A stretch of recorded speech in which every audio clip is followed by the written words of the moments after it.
Now, it's been a crazy Premier League weekend, but then these days, most Premier League weekends are crazy for one reason or another.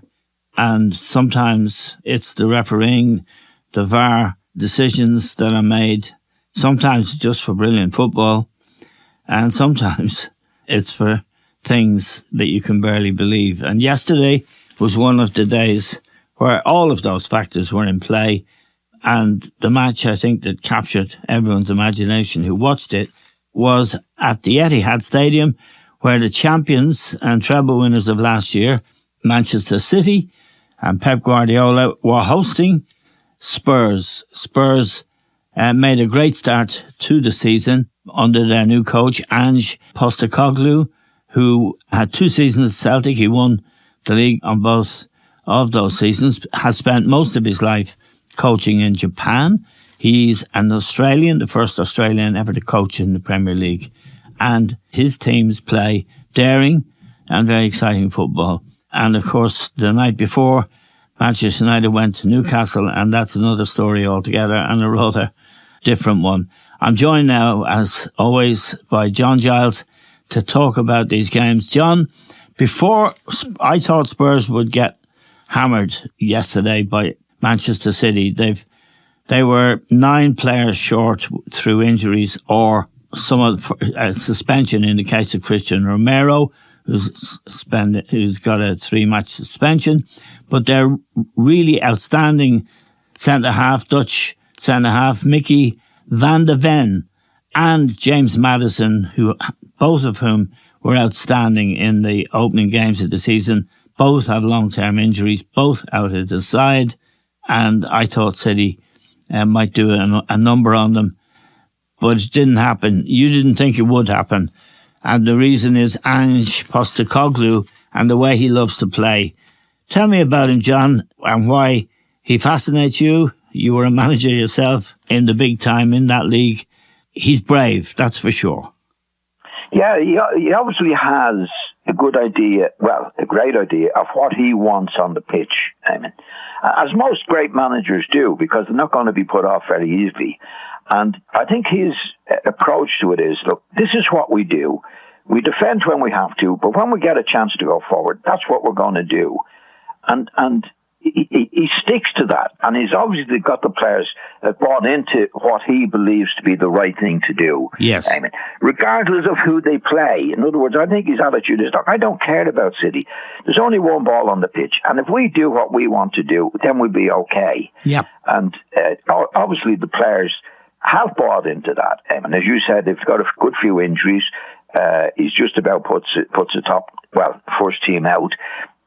You mentioned the players that are injured. And the big players, John. Maddison and the centre-half, Van de Ven, right, top class players.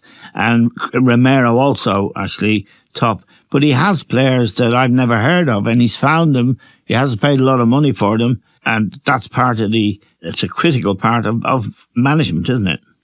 Oh, yeah. Look, you've got to go with the players you have, Eamon, and hopefully the owner there will buy a few players for them, even better players.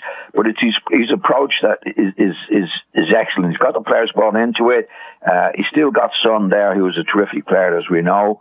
But regardless of who they play against, like City yesterday was a huge game, and he just does what he wants to do, you know. Yeah. And he's got the players bought into it. And he's done it extremely well. Now, I think if he can get better players, that's if they back him in the summer, Eamon, it can only get better for him.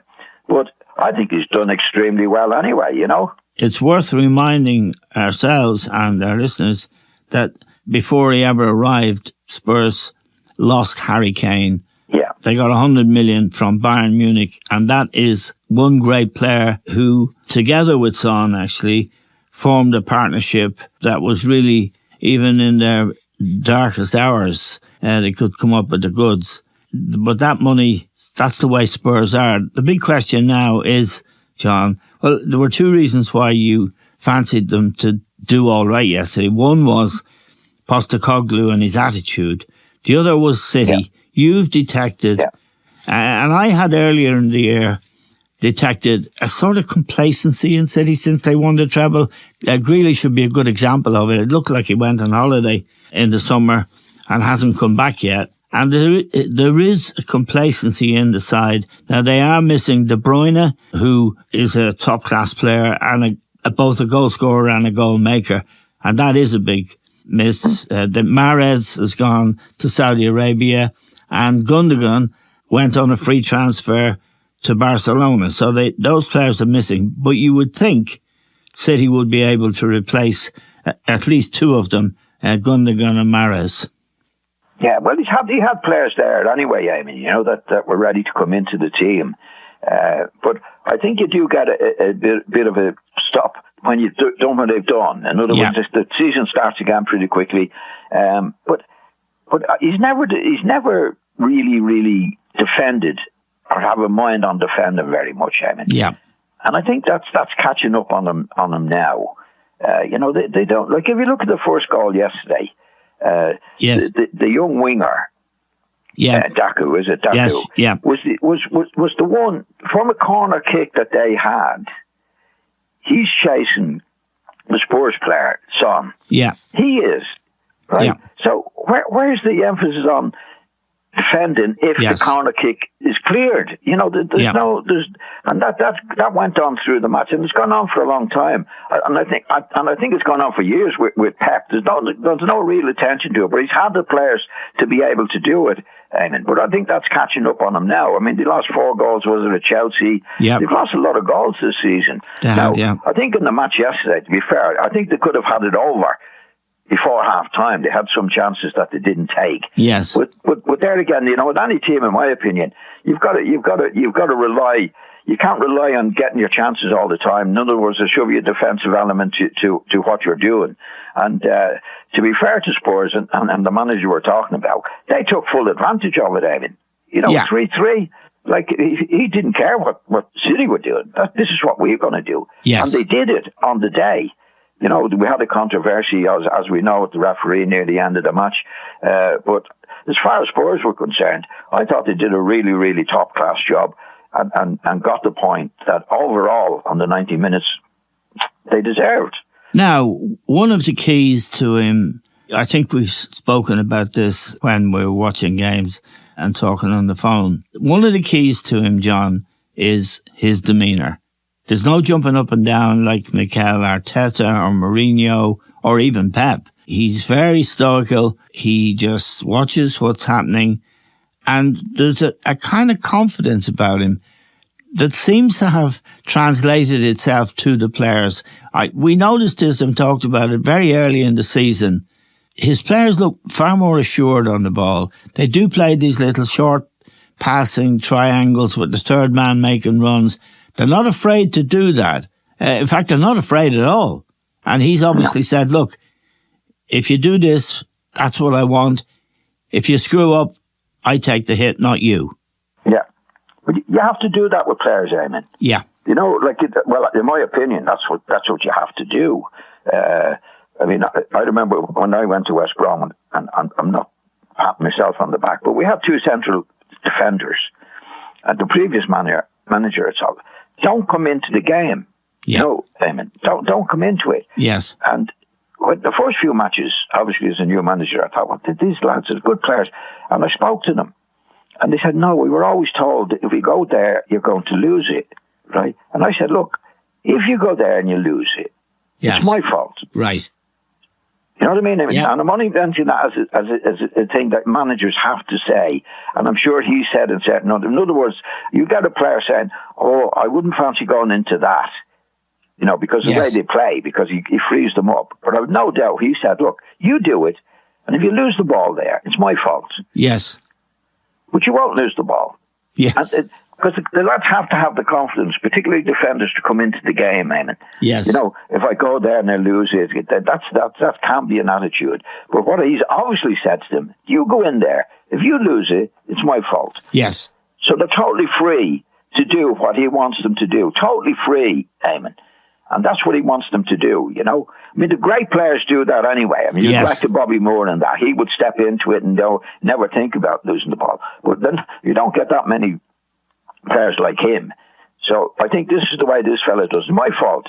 If we lose it, it's my fault. So you have to free the players totally. And that's what he's done. They're coming into positions that they would never have dreamt of coming into and taking chances. As he would say, you're not taking chances. Yeah. Somebody else will get the ball from you. So and if you do, it's my fault. Yes. So he frees the players totally, Eamon. Yeah.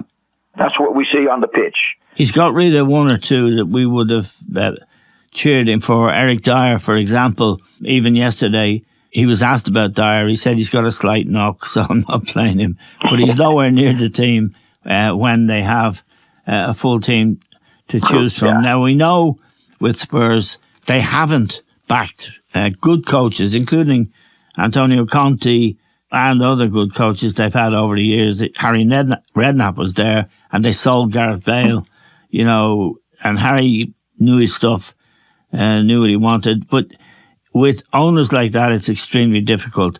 But this man deserves backing. And the acid test, they're fifth in the league now, and it looks like Maddison will be out until Christmas. And we both saw the hamstring that Mickey van de Ven incurred. It was high up hamstring, which I think are the worst, and they take the longest to heal. So he's going on a wing and a prayer at the moment, to some extent. You lose your best defender. This fella is very good. He's quick, he's big, tall, quick, good footballer.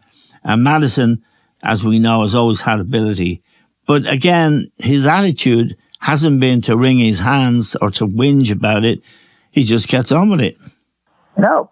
Well, that's how he is successful doing what he wants to do, Eamon. And what he is doing as well, he's establishing himself in the Premiership. Yes. So you find if Spurs don't do what he wants them to do, there'll be clubs, big clubs, lining up to get him. Yeah, right. So they better do what needs to be done at Spurs, because there's no doubt they lose him. Some of the top clubs. I mean, what he's doing at Spurs with the players that he has, is fantastic. And of course, all clubs, and you'll see, will at least 2 to 3 of the top clubs will be looking for a new manager, in my opinion, for the start of next season. And if they have to pay a fee for them, they'll pay a fee for them. That's what a good manager like him is worth their weight in gold. So I think he's doing a terrific job. Yeah, definitely. Now Roy Keane will come back to in a minute when we talk about United, but he said there's an element of madness to it, and I think there is an element of madness to his kind of demeanour. But say a player like Kulusevski, who was there before, who got the equaliser yesterday. He's grown visibly into this situation where he thinks he can be a game changer, and he was a game changer when they got that equalising goal in the last minute. You've got to believe, don't you, when you take up that position in the box, that A, that the ball is likely to come, and B, that if it does come, you're going to score, or you can score. The other attitude is you stay out on the right wing where he plays, although he's got a left foot, and you don't really mentally think, I should be in there having a go. That's the difference, isn't it? Yeah, that's what good managers do, Eamon. Yeah. They get the best out of the players they have at their disposal, because they have the knowledge to say, and the knowledge to get into everybody's head. Yep. To be able to say, look, like that lad that scored, as you say, he's a good player playing on the right wing. I'd say he'd have chats with him to say, look, you're a really good player. You can get in there. You can do it. I've got all the confidence in you. Because all players need confidence, Eamon. There's no doubt about that. Right. You have to have a manager that believes in you. Or else, it's like football, as you know, you played it long enough, I played it long enough, that if you get a manager who's no good and starts what they do is actually they embrace the players in the team. Yeah. That they shouldn't be embraced. Exactly. Yeah. And leaving the good guys out. And then it goes through it. That's what good managers do. They're able to see the good lads do their job, get out on the pitch, I'm backing you and that. And that's what that fellow And then it manifests itself on the pitch, because we can all see what's happening on the pitch. And that's what we're talking about. Now, we're seeing this guy with his team, with these players who haven't done it before the way they're doing it. And that's through him. And he'll keep doing it. And what Spurs have got to be careful about is that somebody, like Manchester United, yes, will have a look at this guy and say, well, no, he's the one for us. Because if he doesn't back him, he's making a good reputation for him. He'll be off, Eamon. And then, John, before we move on, to look back at the 4-1 defeat they suffered at home to Chelsea. That's when Maddison and Van de Ven got injured, and also when they had 2 men sent off, one of them for a crazy challenge, but that was Romero, actually.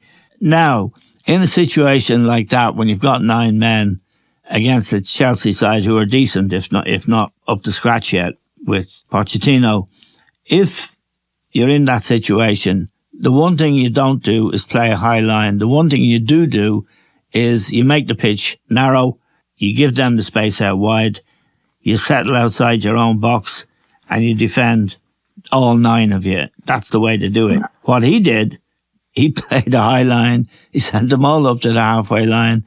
Chelsea broke through on a few occasions, were offside, but it was really only a matter of time. And that's how they conceded in that game. And we thought he was mad. Well, I thought he was mad. But when he was asked afterwards, and this is what I like about him, he was asked to explain what you'd call mad stuff in tactically. He said, it's just who we are, mate. That's what we do. Now, they are one of the stories of the season. He is, really, isn't he? Yeah, he is. Now, I thought he was wrong on that, Eamon. So did I. I think when you got down to 9 men, you do. But we did talk about it a lot. And he doesn't believe in that. He's a believer, and this is what we do, even down to 9 men. Yeah. Now, I think you're wrong to do that, but it shows how determined he is and confident in what he wants to do. You know, I mean, it's very seldom they're going to be down to 9 men. Yeah. You know, I don't think it even planned for that. But when he gets to the 11 men, and that's what I believe in, and this is what I believe in, mate. You know, and he does. He goes to Manchester City yesterday, as you say, with a few injuries, and that doesn't change the way he's going to play. No. You know, that's what he believes in. That's what he goes into. And most managers have that in them, Eamon. There's certain things they believe in, certain things they don't believe in. They don't go with the crowd. They do what they want to do what they believe in, got to do. And the players cop onto that. You know, they need a manager that's leadership. Absolutely. Players need that. Yeah, and they obviously respect him and would be extremely fond of him. Let's move on, John, to the very opposite situation. We watched the game, the Newcastle-Manchester United game on Saturday night. We watched it and talked during the game. This was a slaughter that ended 1-0, but Newcastle could have, and they've got 9 injuries, Newcastle have, really, and Nick Pope, the goalkeeper, got injured just before the end of the game, so make that 10. And they've got a game this midweek as well. But they really slaughtered Manchester United without getting the goals for it. It took them a long time to get their winning goal. But the Manchester United story is really, and Eric Ten Hag, the coach, it's the very opposite, really. It was very hard to understand. First of all, they put up no resistance, did they? No, they would. You would say a very, very poor performance all round. Yeah.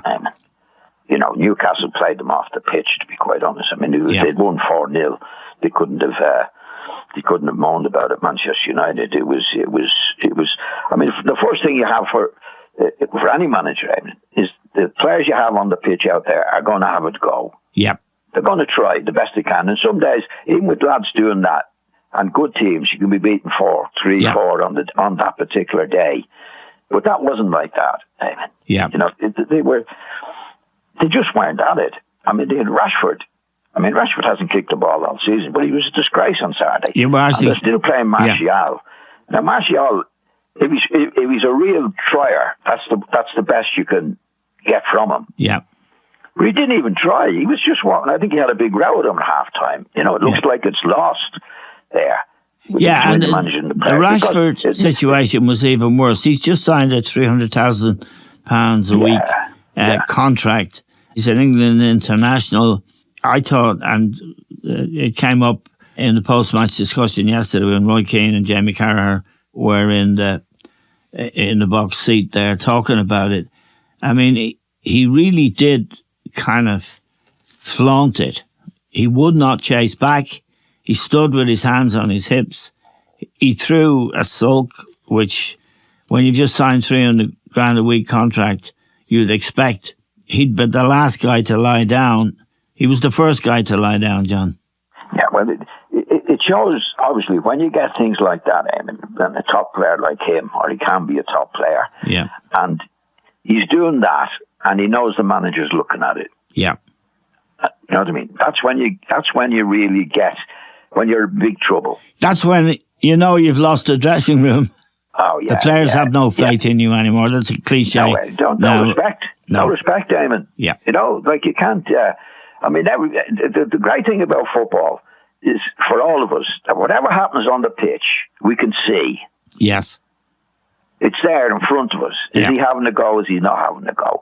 Now, if you get somebody like Rashford, who's a top-class player, Eamon, doing that we can see, and obviously the manager can see, then you're trouble. Yeah. That's big trouble. It's a total difference, as we were talking a fair bit now about the Spurs manager.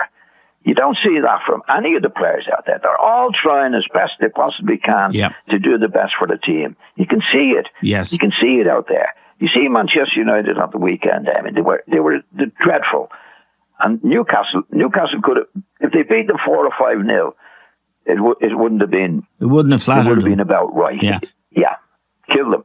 And you've got the starting point on any team or any manager, any players, is you have a go. Yeah. You have a go. That's what you do. And lots of players, I've seen great players, Eamon, and they have a bad day. But it's not because they're not trying. No. It's just that's the way it is. And if you get somebody like Rashford doing what he did, what about all the other players around him? I mean, you will have some lads who are having a go, and he's not having a go, and all that. It's called team spirit, Eamon. Yeah. Team spirit, and that's what everybody having a go for the sake of the team, and that's definitely not happening at Man U.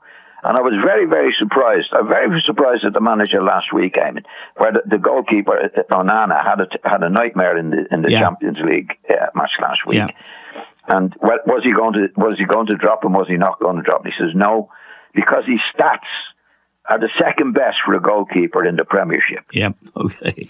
Stats. Yeah. If you're putting a goalkeeper in or anybody in the team for their stats, then the game is up. Well, if they're scoring 25 goals a year, that's a good stat. But exactly. Now, I want to look at just the team he put out. Onana was in goal. The left back, Dalot, is a right back. The left central defender was Luke Shaw, who's an outstanding left back. Harry Maguire he's been trying to get rid of Harry Maguire for the best part of a year. He's taken the captaincy off him. He's playing centre half, and I think Harry Maguire has to go all the time. He does his best. But on the bench, he's got Rafa Varane, who's a World Cup winner, who's a very, very good player, and who would have been perfect alongside Maguire. Move Shaw over to left back and leave Dalot out. No, he didn't do that. And then up front, he's paid 90 million for Anthony, who I think came on as a sub in the 90th minute. And there's a kid there who I like. He's going to be, I think, a good player for United. Højlund, Rasmus Højlund. He's Norwegian. And between Højlund and Anthony, they cost 160 million. They both started on the bench. This manager, John, I don't think is any good. Well, he's not doing it, Eamon. You know, apart from what you were saying about the players being like, you can only go on the players that he's picked on the pitch. Mm-hmm. And if they're not having a go, it doesn't matter what he's got in the flipping dressing room or anything like that. Do you know what I mean? Yeah. That's in the club as we see it now. I don't know how that can change, Eamon. No. I mean, this is Manchester United, where, they're one of the best teams in clubs in the world. And Newcastle, on the day, as we said before, they could have beat them 4-0. If players are not having a go, that's your starting point. Yeah. You can have a bad game, but if they're not going to have a go, and then you get what you're getting with Manchester United. Yes. You get players where you think, well, he should be playing, he's not playing, he's not playing. But the fact is, the players out on the pitch are not even having a go. Yeah. So now you're in big trouble. Definite trouble. Yeah, I just want to finish, John, for today by asking you a bit more about City and Pep.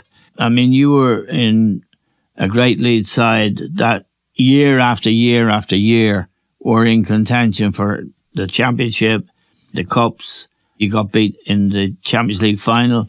I think 73 was that. But the complacency, 74, the complacency that's evident in that City team is troubling, isn't it? I don't think there's a complacency about the name, to be honest. I think it's the way the players are playing and the way they're being picked. I think there's when you do what you did, and don't forget at Leeds, although we won trophies, we never won the treble. Yeah. I think mentally it is difficult for players to start again the way you finished the previous season. Right. I honestly believe that. I did have that with Leeds when we won the league one year, and it took us to flipping Christmas the next year to really get back to where we were. Yeah. When you're in those last few matches to win trophies like City did. It's not unusual, Eamon. Yeah. He has he's let a few players go that did that last season. And I think I don't think we'll ever, or he will never ever stop the emphasis he has on doing what he does. Yeah. And I don't agree with it, because I think there should be more emphasis on defending as well as attacking. Yes. Right? I definitely think that's wrong. But if you look at the record that he has and has had in the previous years, winning the treble last year, it's difficult to say, well, what are you doing, Pep? Yeah. But yesterday, if look, I'm talking about the lack of emphasis that I believe he should have on defending. Yes. In the first goal for Spurs yesterday, right, was from a corner kick that Manchester City had. Yes. And the player who was only the nearest to the Spurs goaler was the left winger. Son. Yep. Daku. Yep. You know what I mean? So there's no emphasis. I think all the great teams do have an emphasis. Obviously, have an emphasis in doing what they're doing, and they're brilliant scoring goals. But I've never met a great team that's won as much as Pep has won. Yeah. Without having any real emphasis on defending. Yeah. I mean, they conceded 3 goals yesterday. They conceded 4 goals against Chelsea. Yeah. But I definitely always do believe, though, that there's always a drawback on doing what you've done the previous season, particularly what City did, which was the treble. Yeah. Eamon. Yeah, it's a huge I thing. played for Leeds where we won the league, and it took us a while to get back. Yeah. I remember one Christmas, going to Christmas, Dunphy saying, right, forget about the league. We'll go for the cup and the European trophy. Yeah. Yeah. Because we have probably more rest in between matches. Yes. And also with City, they've sold three of their best, the winning team from last year, and brought young lads in. So I think it's Pep. And with the managers like him, you have to live with him, Eamon. They're not going to, it's like we're talking about the Spurs manager. He's not going to change his way. No. That's his way. That's Pep's way. Right. Okay, John, it was a fascinating weekend. And just final point, the referee made a boob at the very end of the game when Grealish was clean through from a pass. The passer was fouled and the referee didn't play the advantage. He looked like he was playing the advantage. Then he told him to get on, Eamon. Yeah. You know, I watched it a couple of times.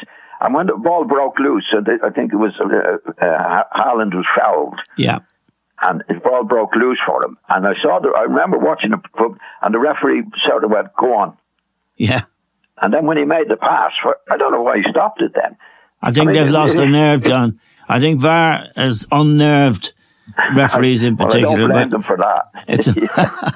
Okay, John, we're very grateful, as always, for talking to us. And these players who so much has been asked of them, they have another series of Premier League games in midweek, which I'm sure isn't right, but that's the way it is. We're very grateful to John Giles.